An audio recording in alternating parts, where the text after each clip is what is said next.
Well, good evening. You're very welcome back to the final round of EML League 2 at the Abu Dhabi circuit for the Abu Dhabi Grand Prix. My name is Graham, and joining me in the booth tonight, it is a return of Storm. How you doing? Yeah, I'm very well on this. I wouldn't say a wet weather evening, but it is a bit of a chilly one in the air this evening. And yeah, what a race to finish off the EML season for the season in Abu Dhabi, the home of the Abu Dhabi Grand Prix. Obviously, we all know this track has become famous recently in the last few months due to the final race of last season in the real life F1. But yeah, 16 on the grid tonight. Unfortunately, DRA Esports won't be joining us for the final race as they have closed down and won't be running anymore. And NLR are missing one driver, which is NLR Sick Boy, and I believe EVG are missing a driver as well. So we might only have 16 drivers, but as my co-commentator for F2 always says, sometimes quality is better than quantity, and yeah, we might just be in for an absolute treat here in Abu Dhabi. Absolutely, we have an early retirement already for one of the BNLR cars. Like you say, on the TTML Twitch. I've been doing the TTML Club with Conti, and we've had low numbers there, but we've had some absolutely cracking racing. So you're right when you say quality over quantity sometimes. Although it always helps when you have a little bit of both, and that's what we'll be hoping for tonight as well. Yeah, of course, and I will be actually joining in the club series from next week. Unfortunately, I couldn't make the first two races as the first week I had a PlayStation issue, and then the second week I had to go and help our fellow commentator and league director James with another commitment. But I'll be back there next week as I'm actually admin for it, so I'll be seeing you there on Monday night at 8 PM, Graham, where you'll be taking us through the action there. So that, I think, will be an interesting one. That's kind of like EML, just not the esports version. Drivers can pair up with a teammate of their choosing, do a custom car, and lead that team to whatever glory awaits them. And yeah, I think it's, as you said, been some fantastic races. Absolutely. But for tonight, at least, we've got the finishing round here at in League 2, and I'll quickly go over the standings as they were after the Portuguese Grand Prix, which was a while ago now at this stage. Times are flying in. Linus there at 34.1. We'll talk about the different kind of tyres and strategies at play here, but just to go through the standings. This championship was wrapped up a while ago by Neverlast Racing. They're on top of 305 points at this time. They lead TTG, who are pretty comfortable in P2 with 210 points. Esports Wales Tan, 192 points. They're in a fairly strong position. They should at least be able to see that out ahead of QVR Academy, who are 176 points, who are similarly should be out of reach, or at least close to, of OWR, who are locked in a little battle there for 5th place. They're on 153 points, just ahead of CPI Academy on 149 points. There's a little battle for 7th as well between BNL Racing on 126 points and Norway Scuderia, or NSR, on 119 points. So a couple of little battles there for 5th place and for 7th as well. But if things go wrong for either TTG or QVR or even Esports Wales Tan, you never quite know how it all could shake out when it's all said and done. Like you alluded to, this race can produce some very interesting dynamics and results, especially in league racing as well. So by no means is any deal done. Yeah, of course, and I've actually lost the train of thought what I was going to actually say. You left me speechless, Graham. No, just a quick note that I have been informed by TTG Kermit that TTG Racing Team, I believe that's the one here, this is their final race. They are closing down, unfortunately, and it's yes, it is a shame because obviously we both know TTG, massive esports team, and yeah, to lose a team like that is it's unfortunate, but we wish all the drivers from that part of TTG all the best, and hopefully we'll see them back in EML in the coming seasons on the new F1 22 game. Yes, absolutely, which won't be too far along the corner. We just got about 12 or so, or maybe just over 12, 13 minutes left in the session. Maybe you'd like to take us, 10 minutes, excuse me, even sooner than that. Would you like to take us through the driver lineups that are here tonight, at least, to guide us through this last round? Yeah, I will do. Let me just find them first. I should know because I lobby host. So the driver lineups are. Hold on, that is for Portugal. That's the wrong one. Come on, Storm, get it together. Right, here we go. League 2. So for the final round, round number 10 in EML League 2, we have Jan in for TTG.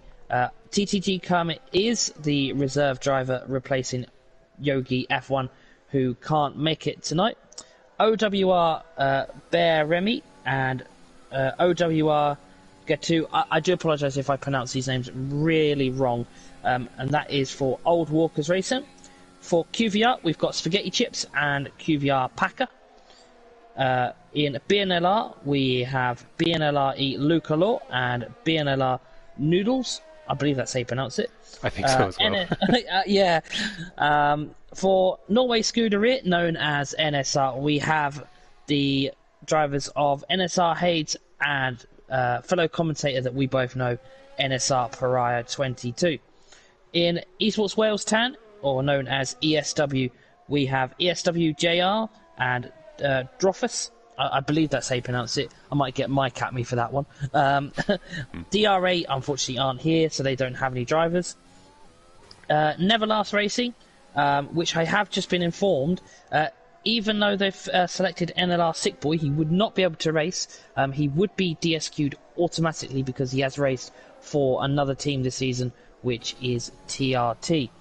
So they are their drivers this evening will be F1 V Lioness. So we've got CPI Academy, which is CPI Florian, I should say, and then they've got CPI Nicolas, and then EVG. They'll only race with one driver this evening, which is EVG Tam 1.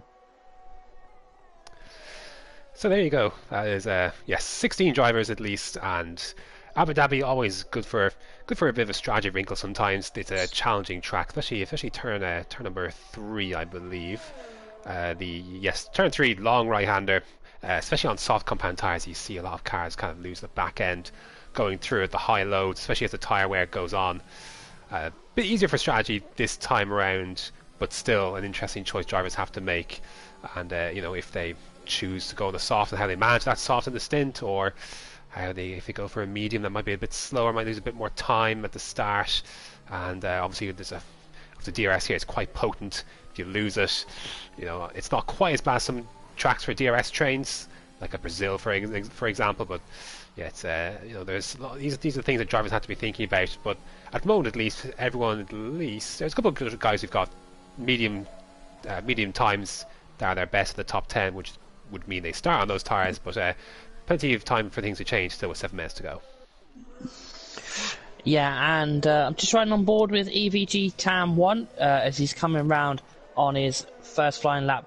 He's probably looking for another win this week, as he wrapped up in our TTML league here on League Racing TV, the Drivers' Championship in F3, and that slots him into P8. So I think that's the third or the fourth, as somebody in front of him has that CPI Florian. I'm really going to struggle with these names. That is him out of qualifying, and he will start P14, or could be lower, as Luca Law has yet to set a time. As he had the accident just on board with Linus, he's gone quickest again, 34 flat, convincingly quicker than the field so far, a gap of over 6/10 to QVR Packer, who's just getting ready for himself for a final lap. He's diving into the pits, so he's just completed a lap and back in. So 34 flat is the benchmark so far. Compared to the times on the board so far, that's quite a gauntlet to lay down there. Yeah, and I'm just going to go on board with Pariah, as he said, I believe he's got a little bit of a special helmet on this evening, as I believe he is leaving TTML at the end of the season as a commentator and yeah, he's probably one of the best. Oh, as he's got to negotiate his teammate, who has sadly DNF'd. But yeah, he is one commentator I think that is a very special talent, and yeah, we are going to miss him at TTML, and yeah, he's definitely a special gem as a commentator. Yeah, absolutely. He'll be missing that capacity for sure. For the time being, on track at least, he's in P5 with a 34.9. His teammate just disappeared through the ground, it seemed, when you came across him. It was very, very strange. But anyways, he's the sole remaining NSR driver in this session, and it's a session that's kind of really quieting down here. Everyone's either in the pits or on in laps, with the exception. Oh, Johnny's just managed to spin himself around. Actually, just coming through, coming towards turn number 20. So a bit of a lull in qualifying. Kind of 5 minutes to go. Everyone getting ready to get their final runs in. Johnny's going to have to ditch those softs. And he hope he out of improving on his 35.4. Gone out the window with that little mistake coming out of turn 19. Yeah, so I'm going to throw this question over to you, Graham, because now we've seen both the old and the new Abu Dhabi track. Which one would you prefer to race on? Ooh, good question. Probably the new one, just because I don't like that chicane in Sector 1. I don't like the curbing of it. It's very rough, and I think we do see quite a number of drivers kind of make mistakes or have to either save the car or adjust in some way heading out of that long turn 3, especially when you get to the higher tire wear on the softs. We've obviously seen drivers DNF there, but we also see drivers have a lot of close calls there as well.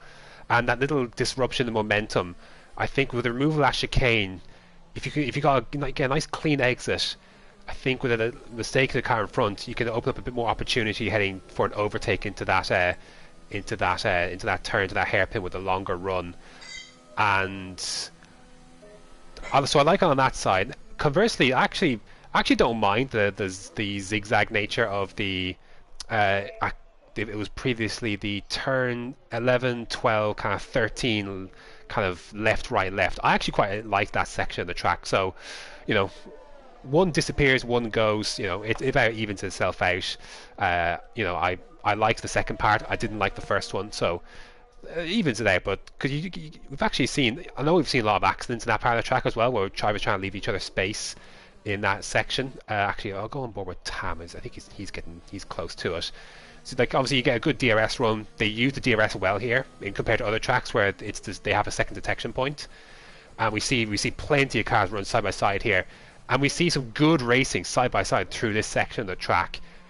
Again, we do see some collisions. So I do think there'll be some side-by-side racing missed in that part of the track, but I think it's probably worth it on the basis that personally, because I really don't like that first chicane. Yeah, as just having a quick look at the steward investigations and reports from last time we were in EML, and the current situation as OWR, Old Walkers Racing, they were deducted 5 points off their championship score as they failed to submit their driver lineup on time. And I've just seen, I don't know if you have, Graham, but TTG have been caught. They haven't completed their qualifying ban as Kermit and Jan both set a lap. So I'm not quite sure what the ruling is on it. I know you are a TTML steward. I don't know if the rules are the same, but yeah, I think that might just be more than a slap on the wrist. Yeah, I just saw that comment as well in the comments, and I looked over at the steward's office, and yeah, it's sent about. It was pretty clear. So yeah, that is yeah, they might have to cop on for that, but. Last round of the season, it would be interesting if it results in a points deduction, to be fair, because they can't afford to lose too many points here, because they've got a lead over team in Esports Wales Tan, which I believe the person who pointed it out is also a member of, so he's a team manager. That's fine. Yeah. So yeah. I understand why he's flagged it. That's perfectly good. But yeah, so we'll have to see what the stewards do about that. I'm not a steward for League 2 myself, so it'll be up to their discretion.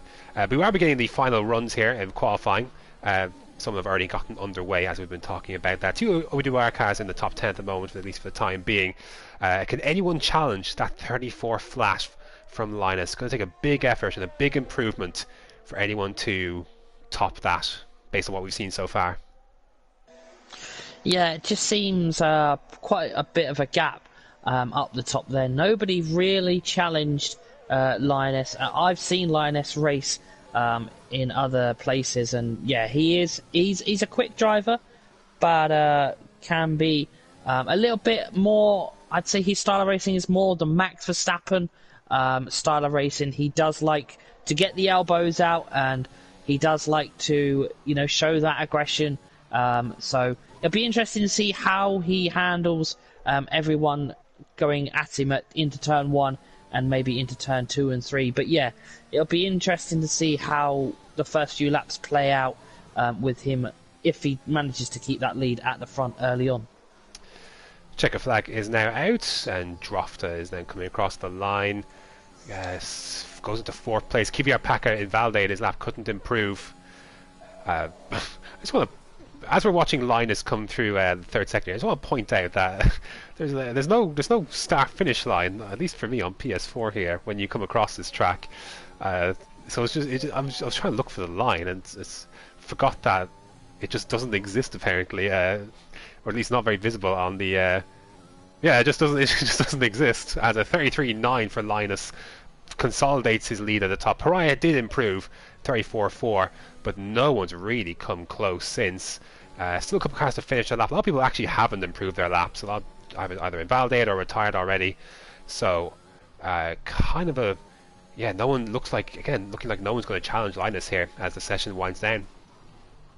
Yeah, the German driver absolutely smashing qualifying with a time of a 33.9, but there is still a few drivers to set their quicker laps.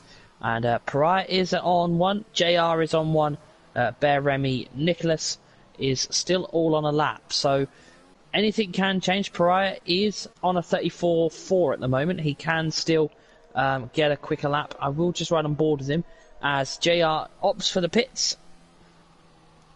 Pariah is coming. Oh no, Pariah is going to come into the pits. He maybe feels that P2 is a better starting point, and what a way to sign yourself off for TTML and everything. As Pariah takes P2 with F1 V Linus on pole position. So there you go, your qualifying session is over, and convincingly Linus then ahead of Pariah, then ahead of JR then in 3rd place. Drofta then goes into 4th place rather, ahead of Kvyat Packer. Bear Remy then in 6th place. Nicholas was improving on his lap, but slowed down at the line so he could stay on those mediums. So an interesting wrinkle for him. He starts on a good position on those mediums in 7th place. Oliver Gott then in 8th place, Johnny then 9th, and then Tam rounds out the top 10. So one driver did sneak through then on the medium compound tyres. So interesting that he was able to keep that, because generally speaking, with the delta the size it is, I believe, around this place, I'm surprised that that time wasn't knocked out of the top 10. But we just saw on those last runs, a lot of people just didn't get their runs right, either invalidated or didn't get a chance to improve. Yeah, it's one of them type of tracks where you can invalidate it around here, and it may take a little bit more than one lap to get that perfect lap. And the drivers are now going to be picking their strategies, picking their and he said tyre fuel, their fuel loads for the race. Around 28 laps here of the Yas Marina circuit here in Abu Dhabi in the desert, the same as Bahrain, also in the desert. The Bahrain Grand Prix is in the Sakir Desert, I believe. I'm not quite sure what desert the Yas Marina circuit is in. My geography isn't probably as good as what some people are, but yeah, it has been, I believe, the final race of the F1 calendar for quite a few years now. Yeah, the exception, I believe, of 2012, which was when I was at Brazil. as we all know from that finale as well. So the other thing about drivers maybe not getting their times right, so to speak, is maybe some of them are limited to 2 runs, because I do think it's very handy to keep an extra set of soft compound tyres available, a fresh set of softs available should anything happen in this race. They're a good compounded tyre to have handy, fresh, given how the tyre wear is here sometimes. And generally speaking, you want a good set here, because the problem I have found in Abu Dhabi for these softs is not the actual tyre percentage, but they just fall off a cliff. They feel very slippy, very slidey. That's when we see lots of mistakes going through turn 3 and such, and slidey back ends through sector 3. The tyre wear is usually fine, but they just drop off well before they reach that point of puncture territory. So that's kind of where it comes into it. Everyone except Hades, who starts on softs, has gone for the mediums outside the top 10. So you can see the line, the trail of thought, the line of thinking there. And probably not a surprise. Maybe a safety car comes out at the right time. They can vault up the order there. Yeah, and as they're coming around the final formation lap of this season in the EML, formation laps will be a little bit different next game. The drivers are going to have to put themselves in their own grid slots. I think that'd be quite interesting and quite funny to see drivers trying to do that. And yeah, and also we get the new pit stop where you can do it yourself and try and get a quicker pit stop. And I think we'll have some quick pit stops here this evening. I probably expect a few drivers to go more the 2-stop strategy because of the safety car coming out in that final few corners. Not final few, the first few corners, turn 1 to turn 3. So the drivers are lining up in their grid slots. So I'll hand you over to Graham, our lead commentator for this evening, for the final round here in EML for League 2, which is the Abu Dhabi Grand Prix. Yes, one last time around this circuit. We'll go on board with JR there from P3. Not the longest run down to turn 1. You don't see too many position changes for the lead here, given that it's quite a short run to turn 1, and the sweeping nature of it. We'll see if anyone can nail their start. Anything is, of course, possible. And I believe I was concerned for a moment. Right, here we go. For the final time this season in EML League 2. 5 red lights.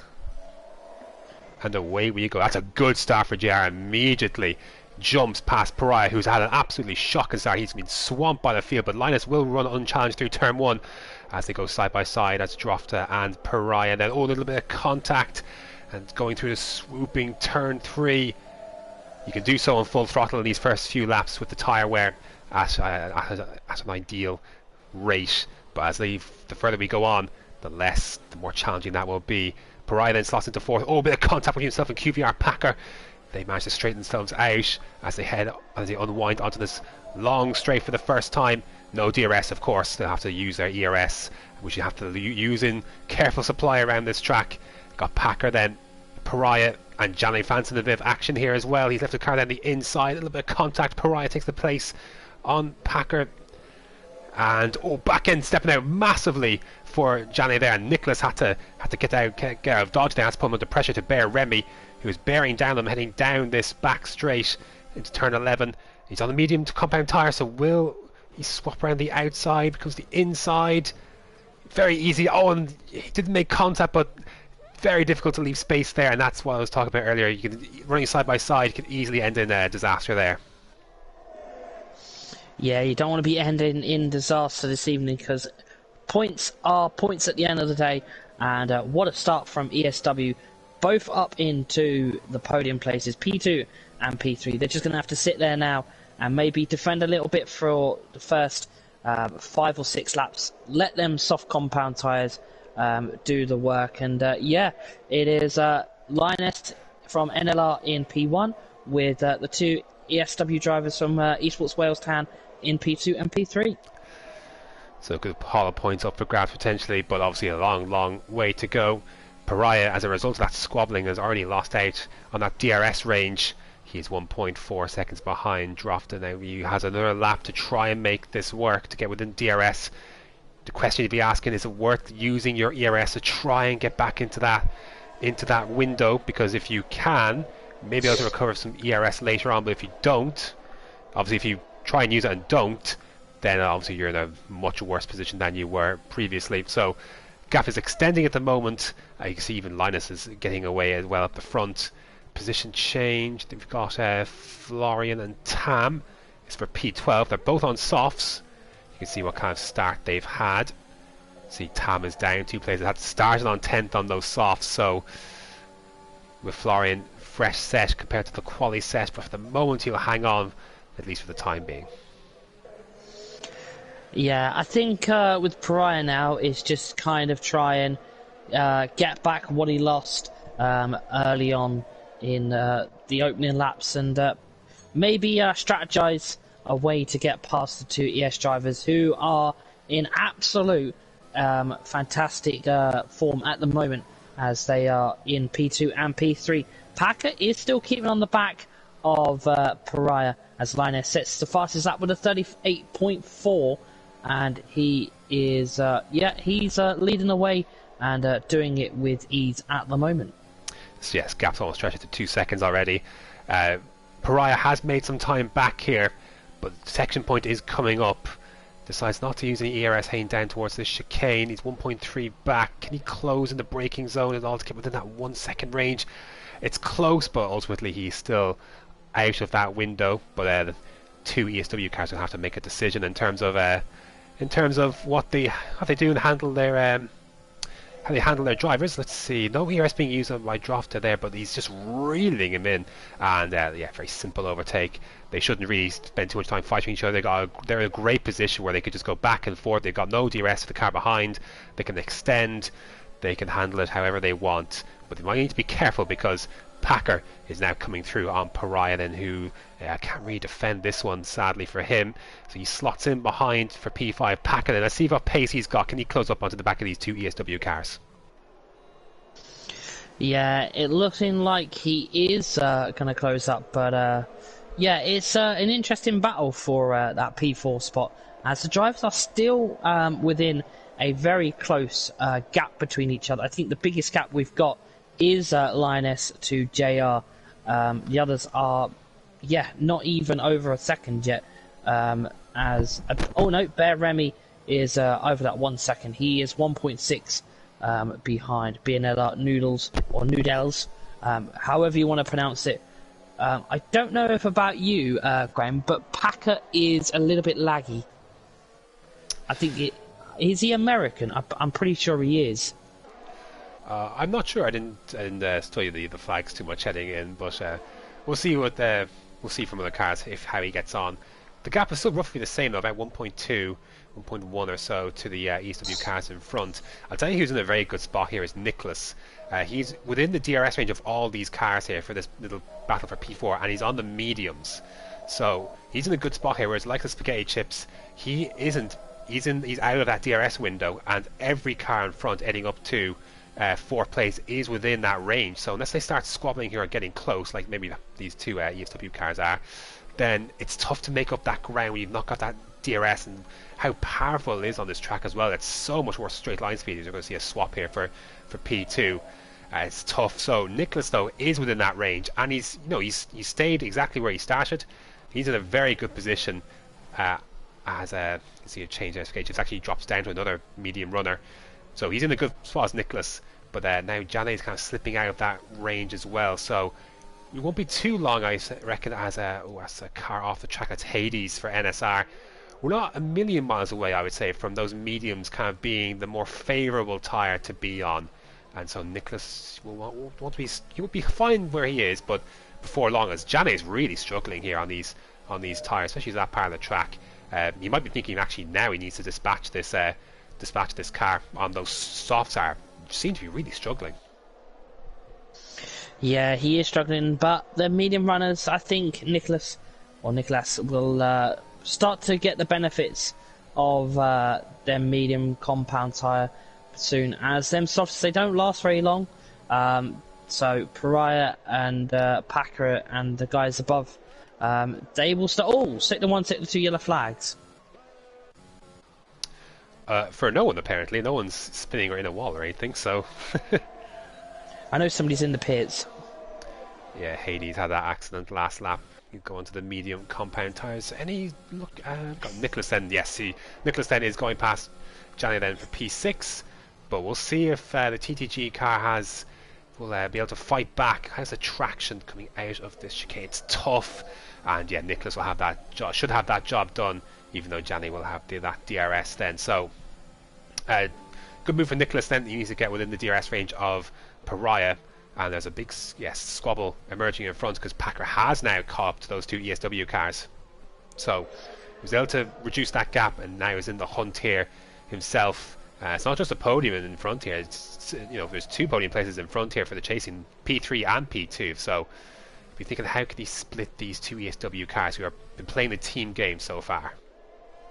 Yeah, and I think the question is with this track is you don't really expect the longevity of not the longevity, like the drivers to who's had a is that going to be a safety car? It's going to be a virtual safety car. So the drivers will have to reduce their speed by 40%. They'll have to keep to a green positive delta. If they don't, they will get a drive-through penalty, and that is around about 25 seconds, I believe, for Abu Dhabi.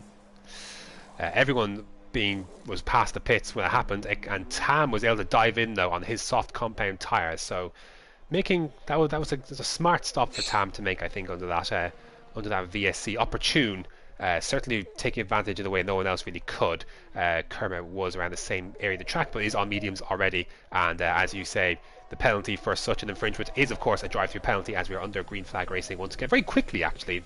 I've seen this, VSCs last a lot longer than that at times, but anyways, Tam is out and away on his fresh mediums. He won't have lost as much time making that stop as he would under normal circumstances, but we're green flag racing once again, and Berem is going to have to serve that drive-through penalty in the next 3 laps. So fortunate for the OWR man. Difficult, always a tough one. You always feel very silly when you've sped under the VSC. Yeah, and I think the VSCs and the SCs will just maybe a little bit disrupt the medium runners, because obviously their tyres will go the extra few laps than the soft. But as I was going to mention, with Abu Dhabi, you don't normally see these really close gaps. As Linus has already got a 5-second gap already, so if he was able, was to get a penalty, he would be okay. He would be safe at the moment. But yeah, we don't normally see drivers this close, as I believe Nicholas is eyeing up a move on Pariah. Pariah's got himself back within the DRS range here, which is useful for him, but we'll see what the traction is doing out of that hairpin. And the longer you get on these tyres, you just have to be a little bit more cautious through turn 3, and that can disrupt your run down towards that little chicane there. How's the exit looking? He looks fairly okay, and ESW Junior there, but too far back from his teammate, at least heading down this straight, is he? Closing in. Will they? I was wondering if they facilitate an overtake, but maybe down the next straight, as Nicholas then sends one on Pariah, then down into that braking zone, gets that move done, and will of course have DRS, being obviously less than a second to Packer here in front. So important move there to make for Nicholas, and he's rapidly becoming one to watch on this strategy. Basically in the same position as these guys on soft, but of course with having not had the benefit of a better soft compound tyre, a quicker tyre in this phase of the race. Yeah, Nicholas doing quite well on the medium compound tyre. It's quite interesting to see the top 5 or 6 really still battling out here. Lap 7 in, 21 laps to go. But yeah, no, it's very good pace from all the drivers. Well, I have to say 2 to 6, because Lioness is now 6 seconds in front, and as Packer makes the pits, he's gone for the early pit stop. I'm not quite sure if the undercut would work here, how good it is, but he is into the pit. So is Jan on a new set of medium compound tyre, 7 laps in. Undercut can be extremely powerful here, but the tyres, if you do it too soon, they will certainly fail you later on. But in the past certainly as well, undercuts have been extremely powerful here, but you do have to time it right, that you don't squander that advantage for later, because on the difference of the tires later on in the race can be vast, and you can bleed time very quickly here. So yeah, early one for Packer. He's the first of the front runners to really run. Linus here, we might not mention them much in this race, but just different league pace. Just this should be, as long as he can keep control of the car, this should be an absolute walk in the park. Different level of pace here today. So if we don't speak of him much, it's just utter domination. So he does lead the two ESW drivers who again swap, and they've been playing the team game well here. And now Nicholas has to make that ground up. We got a little bit of a battle here. We got the two B&L cars in combat with not only each other, as one lets the other go, but spaghetti chips here as well. These guys are on medium, so this is for same bit of road, same bit of strategy, and they're currently contesting P6 and P7. Yeah, talking of drivers, NLR's second driver, Sick Boy, just actually privately messaged me thinking EML was at 8 o'clock. Didn't know he was at 8 o'clock. But yeah, he wouldn't have been able to race anyway because he raced for TRT earlier on in the season, so that would have been a DSQ. So either way, yeah, the NLR drivers are only going to get one driver scoring all the points for this evening. That could be all the points up for grabs this evening, as Linus is 6.4 seconds in front of everybody. Yeah, NLR have had the quickest drivers for pretty much the entire season, so no real surprise that one's at the front here again. But we've got a little move here shaping up for P3, despite the DRS there for SWJR. Nicholas is going to go down the inside. Can he hang around the outside? What's the space like? Run off the track a little bit there, and we'll have the DRS, and this is allowing Drofta then to just escape a little bit up the road. But it's an ERS race essentially, heading down towards this braking zone, and it looks like Nicholas should be able to hang on. At a certain point, the car on the outside has to back out of that to avoid disaster, as Noodles then gets by spaghetti chips. The irony of that food sentence is not lost on me, I assure you. But anywho, depends how you feel whether noodles are superior to spaghetti. Well, we'll find out on track tonight at least. So he moves up into P6, splitting the two B&L cars then. Interesting to see when who next jumps into the pits to get rid of those soft compound tires. Oh, Drofta then very wide in the penultimate corner there. Softs really begin to struggle, but they're trying to stretch now because they know that they need to get as many laps out of these as they can to make the most of their second stint as Pariah comes into the pits. Yeah, I think Pariah making that stop, feeling that on the soft compound tyre he can't keep up with the drivers in front of him, especially Nicholas on the mediums. So maybe a switch to the mediums gives him that new lease of life, and he can get on his way and maybe get himself back up where he qualified around that P2, P3 area. But Nicholas has split the two ESW drivers at the moment, as he is going to go for an overtake on Drofus. I believe that's how you pronounce it. I'm sure Mike or Benjamin from ESW will be in the chat telling me it's the wrong way to say it. But Nicholas is up to P2 as he takes a little bit of the curb on the exit, and he is on an absolute flyer at the moment. Yes, absolutely. His pace on those mediums is good. They are firmly with the superior tyre to be on at this part of the race. You were wondering earlier about possible undercuts here. Like, you know, space of a few laps. Yeah, Packer and Pariah were quite close to each other earlier on. The gap is almost 4 seconds between them now. So just the space of a few laps, you can see the difference that being on fresher set tyres would make. But of course, Packer will pay for that later on potentially, with his extended wear on those mediums, having pitted a little bit earlier. Our race leader carries on though, for another lap at least. Will one of the ESW cars come in? Yes, ESW JR comes in. And like you say, the team managers are always welcome to correct us on names and pronunciations and the such. There are a lot of them, so please feel free. Yeah, some drivers, they do pick the most difficult PSN name, and then they don't realise that commentators have to pronounce that about 10-20 times per race, as Packer did set the fastest lap, but Tam did get the fastest lap back from him. That will carry an extra point, I believe, under the EML rules. That will be in the top 10, as Tam has had a bit of a mishap, should I say, and he is around, but he's going again. And if we're going to pick a livery of the night, I think strong contender is the gold and black from EVG. I do like the ESW livery. I have to say, JR's one is a very nice livery. I don't know. Is yeah, they are both the same. I had to check. Yeah. Yeah, I was just about to say. Yeah, that's a nice livery. I do like BNLRs. It's got a bit of different colour, but I think I might be plain. I might be a bit boring, but I have to rate QVR's livery. That is probably one of the best ones there.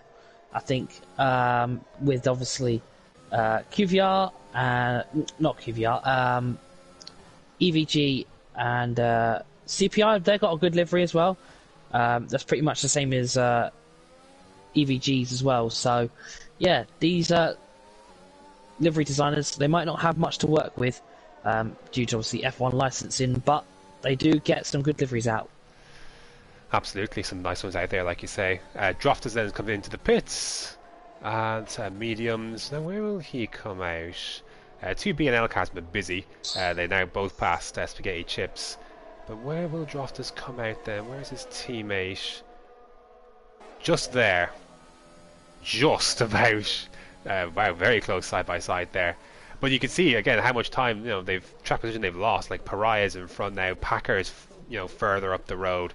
So this is the price you pay for going in a little bit, going out a little bit later. But you hope that it pays its way forward, and the advantage will swing back to you. Not immediately, of course, but you have confidence that the tyre wear that goes both ways. That, at the end of the stint, that it will go back to your favour, as they're both ESW cars are just stuck behind Kermit, who's just been overtaken by Pariah. See if both of them can get through here as quickly as possible. They could do it, certainly gain both cars through as quickly as possible. Oh, big contact! Oh, let's put Kermit into the wall, and Kermit's out of the race. Definitely a needless collision heading down that straight, and the safety car is deployed. Things couldn't get much better for Linus. He's now going to get a free pit stop. Of course, his lead will be eradicated, but the timing will certainly help cushion some of that blow at least. He'll have to build that gap again, but the safety car is now deployed, and some of the guys in the mediums choosing this is the time to also come into the pits. Yeah, very unfortunate there for TTG Kermit, as he's was having a solid race until his DNF. Unfortunate there. I did just notice that TTG's livery is quite a nice livery, as Luca Law has left the session. I think that might be an internet issue related. But yeah, the safety car out here in I've forgotten the track then. Abu Dhabi. Hopefully it doesn't happen like lap 57 or lap 58 from the real life one. And this safety car does behave itself. This is a tough one for those guys on the medium. First of all, it's a disaster for the guys on mediums. That is very rough timing for their safety car. But it's going to be very touch and go. If we get racing on lap 15 again, then that's almost half the race, just under half of the race they have to do on those softs. Now, we did see Linus get 12 laps on those softs. It's going to be tough to get softs to go to the end of the race when this safety car comes in. They'll be hoping that this safety car doesn't really get going until lap 16. That will give them the best chance to extend, but they're going to have to do a bit of time management, I think. It's going to be tough to get those softs to the end, depending when the safety car comes in. So, tough timing for those guys on mediums. I understand why they've come in. Their hands would be tied, essentially, in terms of having to come in at this stage. But so that'll be a tough one. For anyone who went on to the mediums, obviously this works out for them, and obviously Linus then, I say worked out, obviously he's lost, he built up a commanding lead, and that's difficult, but I'm sure he'll have no problems. Well, actually, you know what, I was going to say he had no problem extending it, but Nicholas has had, we haven't really seen Nicholas's pace properly here, because he didn't finish his qualifying lap on softs, so he started on mediums. He's on the medium compounds to start, so we haven't really seen his true pace yet, and he's on a quicker tyre here compared to Linus, so that one might be interesting. But the other alternative, as someone's pointing out in the comments there on the stream, could go double soft stint, which would give you a quick advantage pace wise. But would there be enough laps to make up of basically a full pit stop against those guys on mediums going to the end of the race?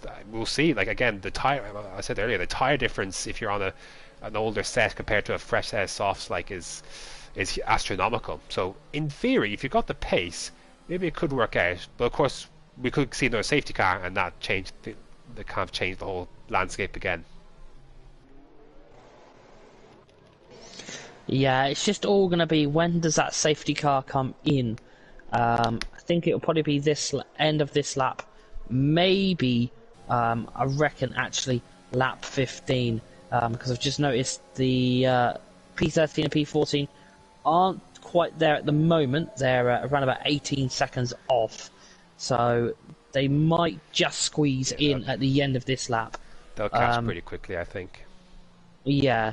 But while we are here, also, don't forget, TTML is back on League Racing TV tomorrow, 8 PM, with the F2 guys, which will be myself, EKG, Storm Kings, and TTG James Head, and we'll be taking you through the action through the TTML F2 race for the final race of the season. And tune in for that one as well, and that'll be on Twitch. Also on League Racing TV here, we'll have the TTML Formula 3, which will be with Ivor Bryn Mike, and I believe our new commentator, which has recently joined us, is Ivan as well. So, and then on Friday, we'll have the return of TTML F4, their season finale, with TTG James Head and NSR Pariah, and that'll be Pariah's, no, not Pariah, that'll be Buck, I believe, for his final race of the season there with the F4 boys. And on Sunday will be the TTML F1 guys, the top tier in TTML, and that will be with James and Pepsi Freak as they round off the week in TTML. But we're going to get back on the racing here for the safety car restart. Linus is gone. Late safety car restart there in terms of the safety car going in, but as to be expected with cars drawing up to the field quite late on there, as was the case. So that'll be unfortunate for the guys on sauce. They would have hoped for an extra lap for the sake of their tyres if they're trying to attempt to go to the end of the race at least. But we are back underway, and let's see what pace Nicholas really has. How much pressure can he put on Linus, who's been comfortable throughout this entire race?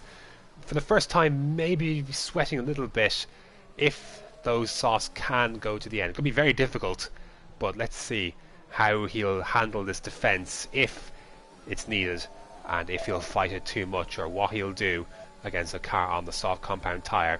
A tyre that, yes, is quicker right now, but as the stint wears on, the race goes on, we've just ticked over half distance, it will, the advantage should swing back to him. But interesting to see the approach, as of course DRS won't be enabled just yet. And well, kind of a tough blow immediately off past Nicholas. Has got himself a 3-second penalty for exceeding track limits, but he's going to try and go for this move here using all of his ERS that he can essentially. On the outside, does he need to make this move now? Tucks back in. Perhaps may have been better off saving some of that ERS for when DRS has been enabled, but for now he'll have to sit in behind.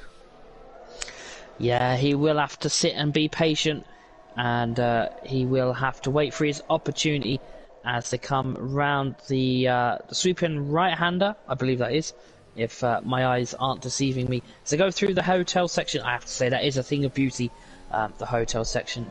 It is a bit of an iconic part of the Abu Dhabi track, as that curb they're just coming round on that final corner. One mistake and you could be ending in the wall, as Linus sets the fastest lap with a 37.4. Can anybody beat it? He is on the mediums. There is a few drivers on the soft stem. First couple of corners that they're going through, you can also hit the curb and spin either found that out myself. Turn 2, I believe it is, or turn 1. You can take too much curb and yeah, you can be off into the wall, as they will be coming around to the long straight, the back end straight of the track. They won't have DRS this lap. It'll be the end of this lap though that they will get the DRS, I believe. So the end of lap 16. Nicholas, without DRS, is unable down the straight to get the gap closer, and it is now down to 6 tenths though, as they'll go through the second DRS. No DRS again, so Lioness is trying to build that gap, but Nicholas is now down to 4 tenths as they come to the end of what would be the DRS zone. Just to know in that kind of safety car as well, Packer, who was the first to pit from the front, actually pitted again, put on a fresher set of medium compound tyres. So tried to go for that track position early. Safety car did not work out well for him, and to try and salvage the second stint on the mediums, which would have been tough to do the entire race on that set. He has now pitted for a fresher set of mediums. We has lost a little track position in comparison, but if he can negotiate some of these guys on the softs, if they drop off, see if he can get back into the fray here. The tough thing for the guys on softs here is that 3 out of the 4 of them have got penalties, which is, you know, you're trying to make a tyre advantage work, be it whether you pit at some points in the stint or try and go to the end. None of it's, either way, none of it's going to be helped by having those penalties. So difference of strategy, yes, but an extra 3 seconds to try and make up as well is going to be a challenge. Yeah, and I didn't notice at the time, but Nicholas has got a penalty. So if Pariah can get that nearly 8 tenths, 9 tenths down, he could be on for a P2, as Nicholas has got DRS. He's closing the gap, not close enough in the first DRS. He's going to get close to Linus as they go through now the second DRS, and he is 3 tenths behind. He's now going to get even closer. Is he going to go for a late move? I don't think he will. Linus will just keep him at bay for the moment, and I think CPI Nicholas is going to be within striking distance very shortly, as he's now right on the back of Linus. Oh, sector 2, sector 3, yellow flags. Yeah, Noodles and Droftus came together. They're coming out of that chicane, the 11, 12, 13 chicane.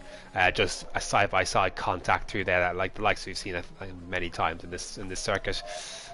Tough to leave space there, and you know, if you're not willing to leave space or get out of dodge, then you know you meet two unrelenting people through that part of the track, and generally speaking, you know, you're going to have accidents sometimes. It takes two to tango in that section of track for sure.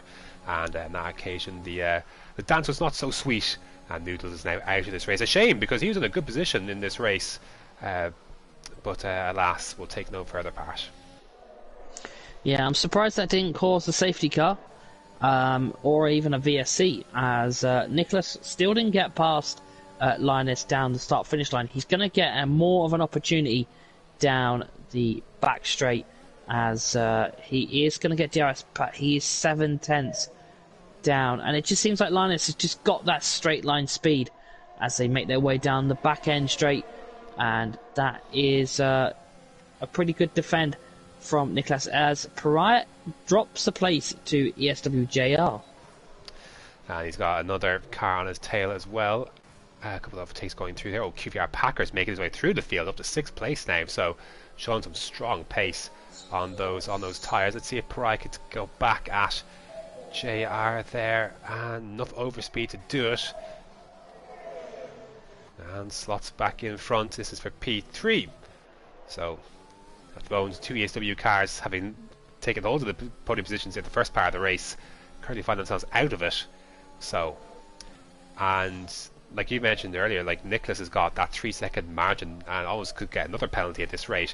Pariah certainly seems to be a little worse off for pace compared to those 2 ESW cars, and Packer joined the fray here as well. With that pit stop, Packer's got fresher tyres than all of these guys in front here in this battle, so could be one to watch as well. He's quickly dropped likes of Florian and Tam, so Packer showing some good pace on those mediums.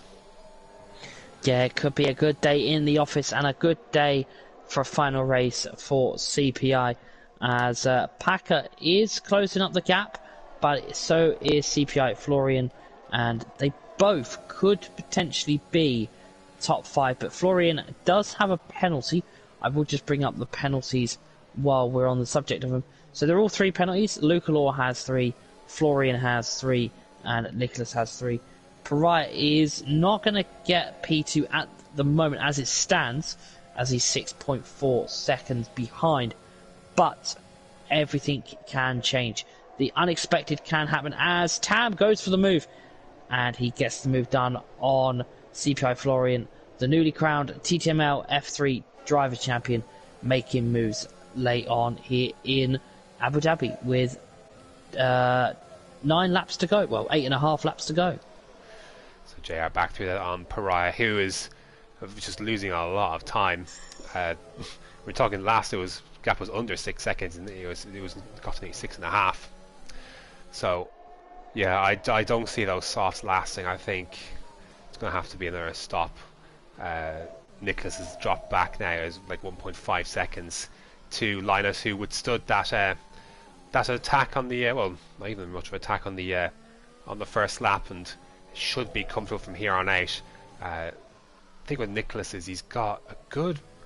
The penalty is a shame for him, because he could try and attempt to hold out here and hope that 6 seconds is enough to protect him from the degradation of the tyres, but with a penalty in the mix as well, going to be more difficult to hold. Now we'll see what he chooses to do, but if he tries to stay out, that wouldn't surprise me. If he decided to box, wouldn't surprise me, but he would lose literally all of his track position. In fact, I think he would go straight he actually would just go back to the very back if he did pit and no one else came in. So this is the kind of the tough situation the guys in the mediums were put on when that safety car came out. It was just the worst timing for them.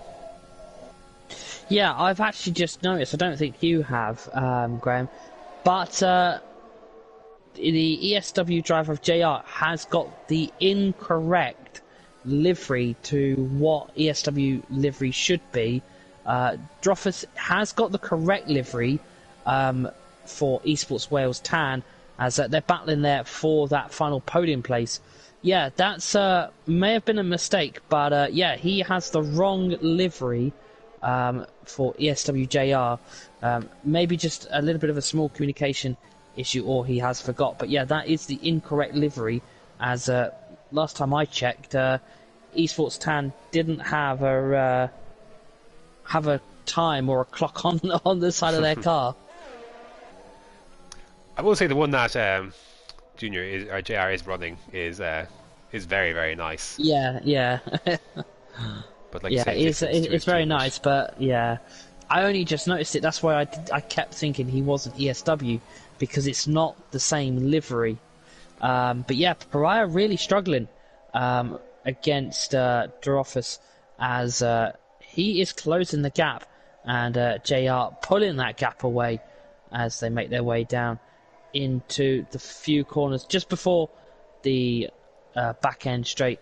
And Linus already getting that 2.7 gap on Nicholas. I think Nicholas is going to start to drop soon, because of the pace that he won't have from the tyres. And is Pariah going to get overtaken? He's not. They're going to stick behind him, Dorofus. But Bear Remy gets past CPI Florian in the straight there, using the DRS. But it is a battle now for P4. Pariah is literally in a Welsh sandwich at the moment, and he is going to get overtaken, and that's Dorofus. No, maybe not. Pariah just closes that door, and yeah, he keeps in that Welsh sandwich at the moment. I'll tell you, he did very well there, because literally just before the first detection point, he was out of that DRS zone, that DRS range of JR there, and literally at the end close to that 9/10. So not only has that helped protect his own position, he also had a little look at JR there as well. So he's held on to 4th place by the basis of that, because if he hadn't the DRS heading down that straight, he would have been absolutely wolfed by Droftus there. So he's done well to hold on there into that DRS range, and he's still within that DRS range.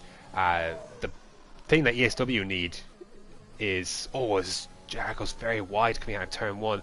The thing that they need is for him to drop Pariah out of that DRS range, and that will easily allow his teammate to follow through. But at the moment, Pariah is doing well to hold on there into that range. Yeah, just reading the chat while we see out the final 6 laps. A lot of support from the NSR drivers, especially his TTML F3 teammate at McLaren, NSR legend, or I believe that is him, Casper, cheering him on for NSR, and a few others cheering him on, as it is literally NSR Pariah kind of battling on his own up there in the top for NSR, as Hayes is in P13, as it looks like Pariah may just be bringing these tyres into their own life now and battle ESW JR, and he has closed up that gap and pulled a little bit away from Droffus, who is in P5, and in that Packer is also there, but he has got a penalty which he picked up a few laps ago. This gap to Nicholas and JR there, it's not dropping as much as I thought it would be at this phase of the stint. Now he only needs to drop another 2.7 seconds to bring it under 3 seconds, given the penalty there. But this, I would thought perhaps a bit more inroad would have been made, and we might see it come quickly and rapidly when it does happen. But for the moment, I think Nicholas is doing well, though you have to say he's bleeding time to Linus now. That gap is now creeping to 5 seconds. Oh, Pariah, big moment there. Had to lift off the car, had to get out of it. He's having all sorts of uncomfortable moment through there. Would have put the heart rate up a little bit. Had to get off the throttle there, otherwise he would have gone for a spin on those tyres, and he was lucky not to lose any ground. And he's still going to have that DRS, but that could put Drofta close enough. Again, all three of these guys have minimal ERS to play with as well, so they are relying on exits and a combination of DRS and what little ERS they have.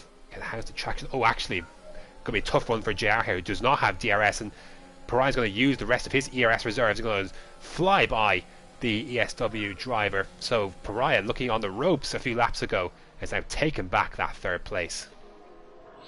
Yeah, fantastic move from the Norwegian, and he might be leaving us, but he's going to leave us in style, as Jan picks up a 3-second time penalty, and that will go to the end of the race result. But yeah, Pariah in the P2, where he started, where he qualified, a fantastic qualification result for him at NSR, but he's still got 4 laps to go, and anything can happen. Absolutely, and Packer's joining this battle as well. He may have a penalty, but that won't stop him from... Oh, big twitch there. Almost jinxed that. Yeah, big twitch coming out of the last corner. He's right in this mix as well. Even though he's got a penalty, that won't stop him from getting involved and trying to overtake some of these cars. So, potentially tasty ending for this final podium place, at least for the time being, because Nicholas is still 5 seconds clear of Pariah, but of course that only needs to drop under 3 seconds, and you never know, with the way these cars are strewn out here, could easily be a difference between finishing 3rd, finishing 4th, depending on how this battle emerges and what the gaps are between each of these cars, because it looks at the moment that Nicholas is holding on as well as he can to those tyres, and again the gap isn't dropping dramatically, so he still could hold on here to this 2nd place here. Yeah, he could. I think it'd be a great achievement, not just for CPI but for Nicholas as well, as he is in a good position at the moment. As Packer, I think, is going to go around. No, he's not. He's just going to sit there and wait. And it's like, who wants to jump on the Pariah train at the moment? I wouldn't get too close, as Pariah Fish, they do. They do attack, and when they attack, as we saw with Pariah earlier on in the race, he got moves done. And not many laps to go. 3 more laps to go. Bit of contact between Packer and Droftus then as they were exiting that chicane, but looks like they've all got through okay. Just front to rear contact. Lap 25, so 4 laps to go, including the one that they're on. Linus has checked out at the front. Was scared to imagine what the margin would have been had safety car not come out, but certainly all to play for. I would say still all to play for seconds downwards here, as Jay had a little bit of a look. not quite, because the later we go into this stint, the more Nicholas will come into play with those tyres, and even the last lap or so, he's definitely lost half a second compared to what it was the last lap, about 5 seconds, 5.1. So Pariah then, unwinding onto this back straight, does not have DRS. It should be a very easy move for JR here, and Droftus might try and follow through as well. Oh, they're going to tactically hold back to try and overtake him. Oh, bit of contact front to rear. Got straightened up, but the Packer's going to swoop around the outside, and that strategy actually ended up paying off worse for ESW. They tried to wait, contact was made by JR and Pariah then front to rear, and a compromised Droftus. So Droftus has lost the position and all that because of the conservative play up front. You can see what they were trying to do as Bear Remy and Tam then side by side, bit messy through that chicane. You can see what they're trying to do, but it actually ended up backfiring for ESW. Now there's a car in between. Yeah, as NSR Hayes picks up a penalty of 3 seconds for corner cutting. That will be applied at the end of the race. But there's not many laps left to go here in Abu Dhabi as the drivers come round for what will be lap 27 of 28. And I believe, Linus is already in Sector 1. That's how big of a gap he has between first to fourth. I would just get the gap from leader. He has a 13.9 gap, so whatever happens, Lioness would finish on a podium because he has such a massive gap. I think if there was no safety car, that would have been double. I think that. Oh, as I say that, has a tyre, but I don't think that will cause a safety car. Oh, CPI Florian gets a 5-second penalty for a severe collision. That's with NSR Hayes, but he has retired, so I don't know how that would go. But yeah, we are on lap 26, not 27, as Lioness leads the way. Nicholas in P2 with a 3-second time penalty. Oh, as ESW and Pariah are battling, and Packer, I think, is just going to sit there and wait out and see what happens between the two in front. It is great news for Nicholas, who will want these guys to be squabbling as much as possible because he still has that gap. He's got 4.1 seconds with just over 2 and a bit laps to go, and of course needs to keep a 3-second buffer to stay on, at least right now stay in second. But again, with how tight it's been here, if the gap between Pariah and JR here is enough, then despite that penalty he could slot in between whoever finishes third and fourth here when the penalty is applied. So he's just got to hold on. He's got another 2 laps to go, and actually JR has pulled the gap out to a second already. This will be crucial if he can hold it, because surely if he can hold it, then that will surely mean he can close in the rest of that gap. And it's looking like that at the moment. Gap is coming down. It's staying as well with the DRS range. Can Pariah get back into it? No, he's out of it, and that's going to allow the likes of Packer and Droftus then to potentially steam through. And now you can see JR is on a charge. That gap is already 3 seconds, so he should be good to close that. But maybe Nicholas can still hold on to a podium depending on what happens in this squabble here. Packer then, you could see the hesitation. He wasn't sure if he was going to go for it or not. See, he takes the wide line. Clever, very clever. There's the detection line. He timed that one, but has he been too clever with it? Because Droftus is going to go through the pair of them. You can see what he was trying to do was Packer, and it may have been a little bit too deft in the end, as Droftus then goes through both of them to take P4. So let's see now if Droftus can close this gap. His teammate may have the margin to Nicholas, but he does not, and time is running out for him to close the gap to make it a double podium for ESW. Yeah, I think you are right on that one.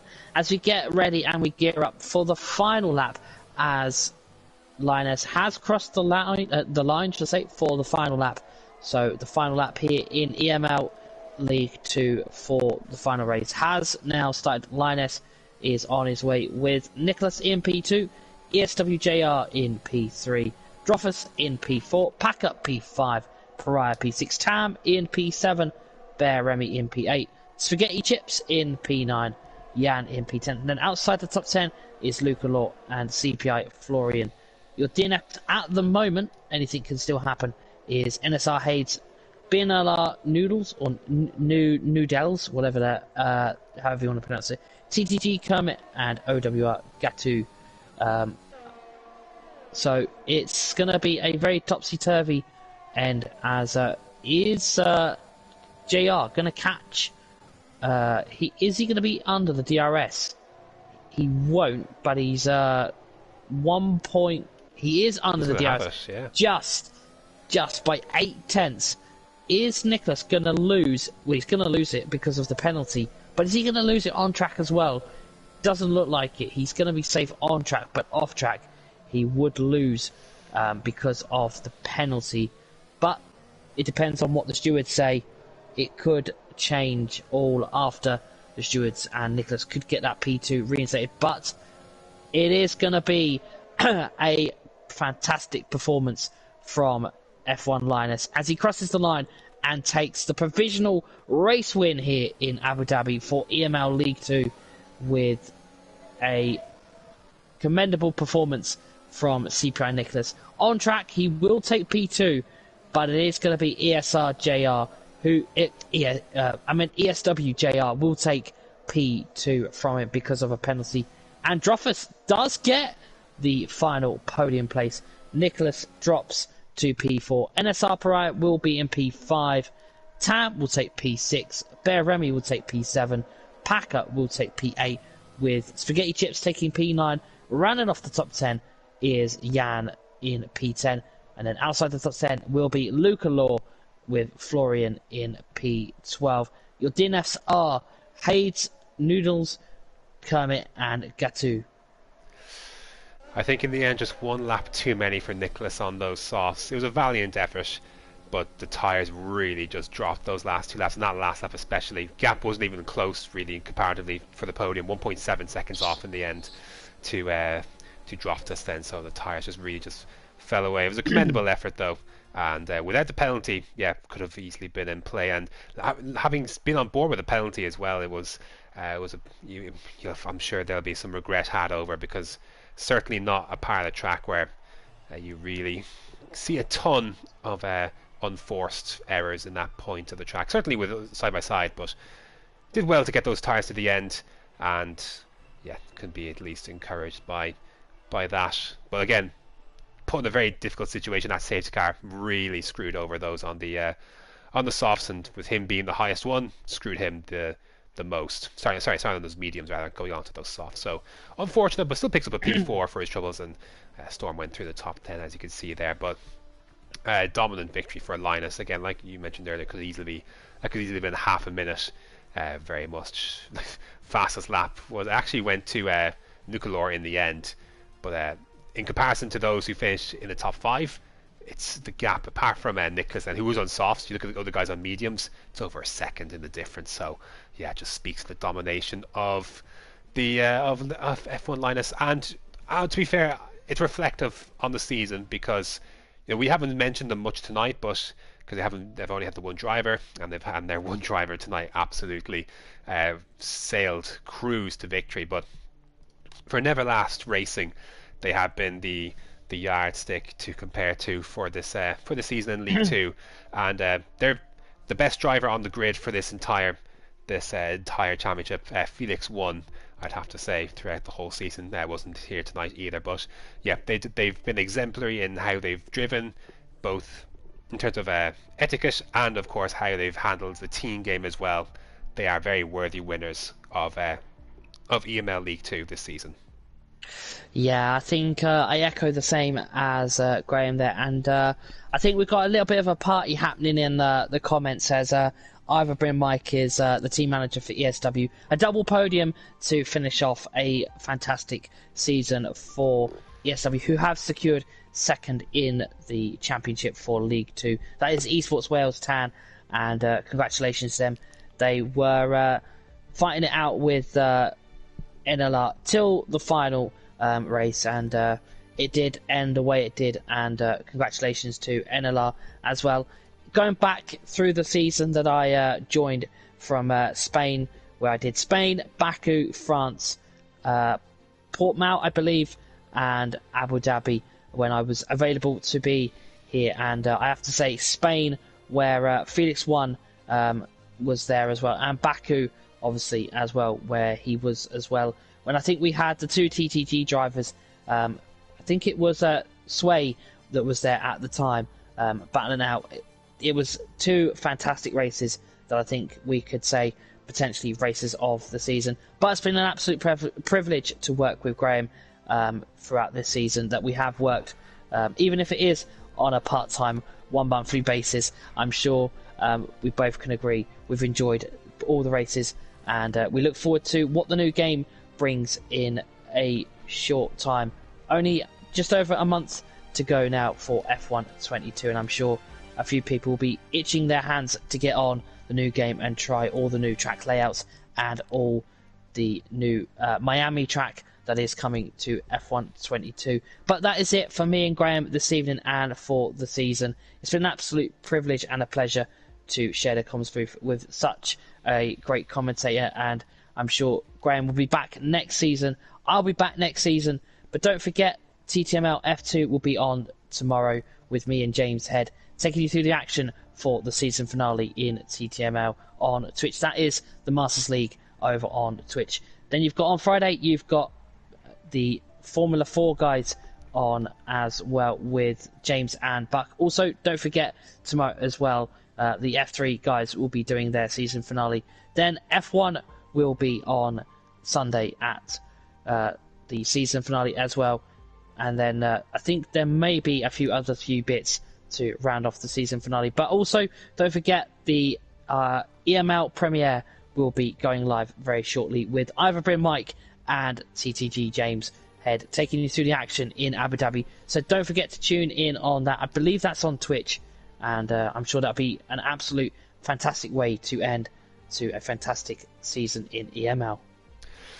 Yes, absolutely. So my thanks again. This season started back in August, which seems like a lifetime ago at this stage, and it's come to the end of the road here in Abu Dhabi. So thanks for joining us throughout the season, and like Storm said, plenty to look forward to finish off here, and of course in a month or two time. But yeah, from myself, thank you very much, and until next time.